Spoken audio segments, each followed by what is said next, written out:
Please stop, Joe. We cannot win in 2020 if you don't. The case where we cannot let this, we've never allowed any crisis from the Civil War straight through to the pandemic of 17, all the way around 16. We have never let our democracy take second fiddle. We can both have a democracy and elections and at the same time correct the public health. All right, let's read it over. We cannot let this. We've never allowed any crisis from the Civil War straight through the pandemic of 17, all the way around 16. We have never let our democracy's sakes second fiddle. We can both have a democracy and be correct on public health.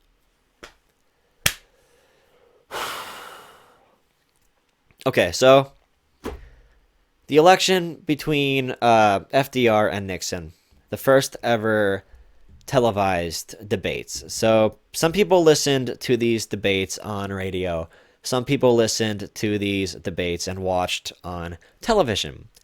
And people who listened on radio thought Nixon won the debates. People who watched on television thought JFK won the debates because JFK was more charismatic. He was more hot. This is before Nixon knew how to act on TV. Nixon was like sick during this televised debate. And this is a situation where Nixon is a far better candidate than Joe Biden. But the point is, you have to be able to master the age of communications that you're in, especially when you're in a populist time, when you're in a time where you really need to connect to people during a crisis. You need to be able to nowadays avoid bad sound bites, avoid bad clips.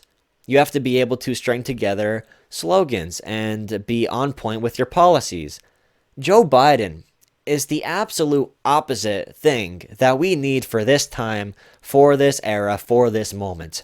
Joe Biden is going to lead us off a cliff. Joe Biden is our version of sleepwalking and literally sleepwalking into a disaster. He doesn't have any type of policy platform that excites his own base. He can't string together a coherent sentence. On his live streams now, he needs to have his wife sitting next to him, Dr. Joe Biden.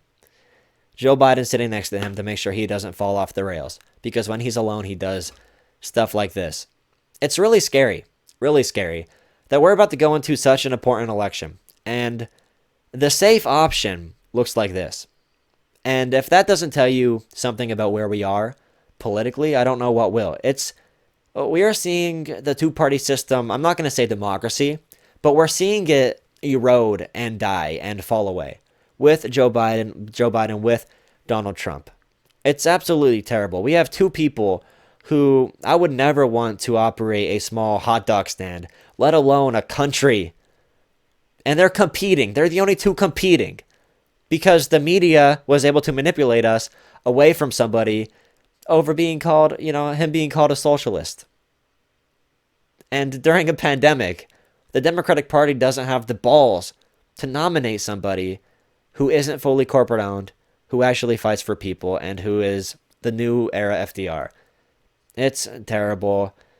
There's so many videos you can make just like this because every single time Joe Biden hops on a camera, every time he hops on a camera, he sounds like Little Pump rapping. Like, he sounds so incoherent, but with zero energy. I don't know why Little Pump was my example. Imagine Little Pump if he forgot who he was and talked really. That's a bad example. But anyway, the point is, it's really bad music. It doesn't sound good to your ears. Doesn't sound good. And it's not going to attract voters.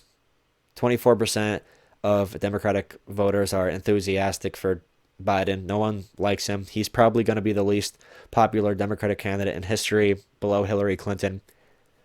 Great. Thank you very much for this gift. On top of everything, this is one of the biggest middle fingers to the younger generation. Anyone 45 and younger, and anyone who's been in this progressive fight their entire lives as well. But It's terrible. Every leader of a generation called a communist. They're lying about their profits in the same way that Obama did. The puppets say they're fighting for us, lying about their promises. Every 4 years graduate, no change.